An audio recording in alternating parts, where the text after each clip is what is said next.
आपण तो यही खंडगिरी तैयारी कर सबु प्रथमे आपण मानक धन्यवाद दूची आम नाटकर सफलता आपण मैंने आम पाखे आसी पहुंची बहुत एत भाव एवं सबु प्रकार श्रेय देवी आपण मानक प्रथम कथा मु कहूची जे यात्रा इंद्रभुवन 10 वर्ष तले जो आरंभ होता ये खंडगिरी मेलारे तार एते सफलता थिला से सोशल मीडिया एते एक्टिव नथिला गोटे किलोमीटर दूर खंडगिरी पड़ी जेत अन्य माने आसंता काली आज नाटक बाबद घोषणा करती आमे घोषणा करूँ आज कौन टिकेट ना तेणु स्वतंत्र दर्शक अच्छा इंद्रभुवन से आमे स्वतंत्र प्रस्तुत अच्छु एवं दीर्घ 3 थर जाइचु इंद्रभुवन खंडगिरी महासमर को प्रत्येक वर्ष गोटे गोटे भल नाटक भाई भौणी नुआकाणी जहाँ 8 वर्ष है चलुची से नाटक 4 राति धरी चली ए वर्ष आमे जो 5 दिन जाऊचु 30 तारिख रु 3 तारिख पर्यंत आमे आशा रखुचु निश्चित भाव में ये नाटक सफलतार शीर्ष में पहुंचब कारण यात्रा इंद्रभुवन 9 अंक दुर्भिक्ष नाटक मु आपण मानकु एति कहबाकू चाहे यह एक सबु नाटक गोटे भिन्न तथाकथित नाटकर कहानी नहीं आईमा कहानी नहीं किंबा नाटकर कौनसी अन्य नाटकर चोरी नहीं किंबा कौनसी दृश्य क्या पाखे माने मिसिबार नहीं विशेष करी पिला माने जहाँ पढ़ी ताकू से इतिहास को दीर्घ 160 वर्षर कहानी को आमर यही नाटक ऑन स्टेज रे प्रकाश करिबा ता साधारण कथा नुहे आपण माने आज नाटक किछिटा बिहु नियंतु नाटक बेश पोशाक मध्य सही दिन पई चेष्टा करा जायछि कहा माने ए भलिया हम सिटुआ राति रे जो दर्शक आमर कलाकार माने निजर बेश पोशाक को सही भली रखिचंदी विशेष करके गोटे एथिरे यात्रा इतिहास गोटे नुआ कथा एपर्यंत 50 जन कलाकार को लेकिन कौन यात्रा नाटक हो नथिला ये नाटक प्रत्येक ए टू जेड नृत्यशिल्पी हो बा कंठशिल्पी हो समस्त को एथि इन्वॉल्व करा जायछि ये नाटक को ये गोटे कथा द्वितीय कथा होची यार बेश पोषाक एमिति कौन लेडीज खंडे ब्लाउज नहीं कारण से ब्लाउज कहीं देखी नथिले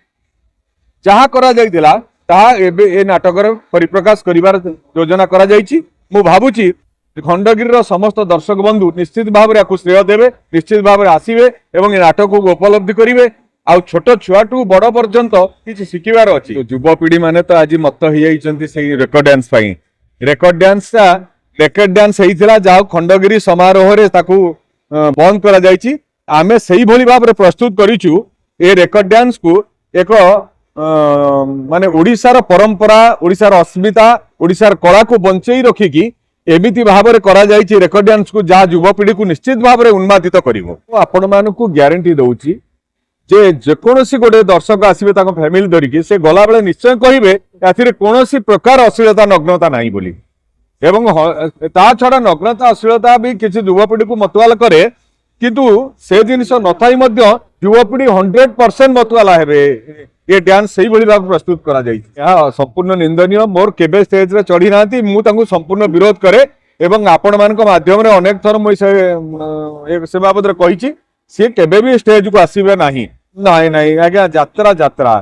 दीर्घ 100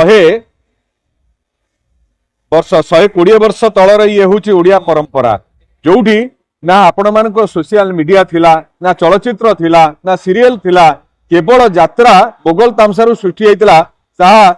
क्रमे आज माने यात्रा एते डेभलप करिछि ये यात्रा रे कोनोसी प्रकार आपण मानक कहूची जे से जिनिस रहिबा दरकार उचित नुहे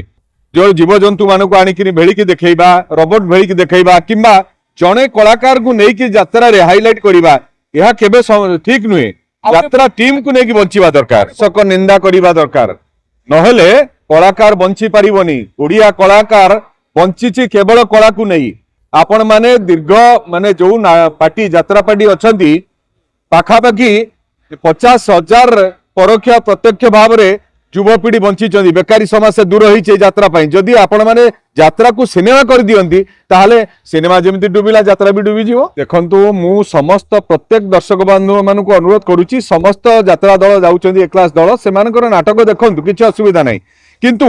जो 5 दिन आमे रहिबु से 5 दिन रे थरे मात्र आसंतु प्रत्येक दर्शक ये नाटक देखिया 100% मु आपन को ग्यारंटी दउची ये निश्चित भाव से सफलता नहीं कि जीवे सेमाने केबे भी कहबेनी जे आम पैसा बुड़ी गला बोली कोन होउछि कि ऑनलाइन रे टिकेट बिक्री हेले आपण माने जोठी पार्टी पडुची सेमाने लोकालिटी टिकेट न पाइबारु प्राय जगह विशृंखला सृष्टि होउची तेणु से ताकू कंडक्ट कला भली जदि जेतेबेले संभव हब कमिटी बंधु माने संभव हब सेतेबेले निश्चित भाव में ऑनलाइन टिकेट बिक्री हब एवं ऑनलाइन टिकेट बिक्री हवा दरकार विशेष करिकी खंडगिरी महासमारोह को मु आपण मानकु स्वागत करूची आपण माने निश्चय सेठी व्यू आपण माने आसीबे से यात्रा को देखिबे से नाटक को देखिबे मु आपण मानकु कहूची निश्चित भाव में से नाटक आपण मानकु खुशी करेबो।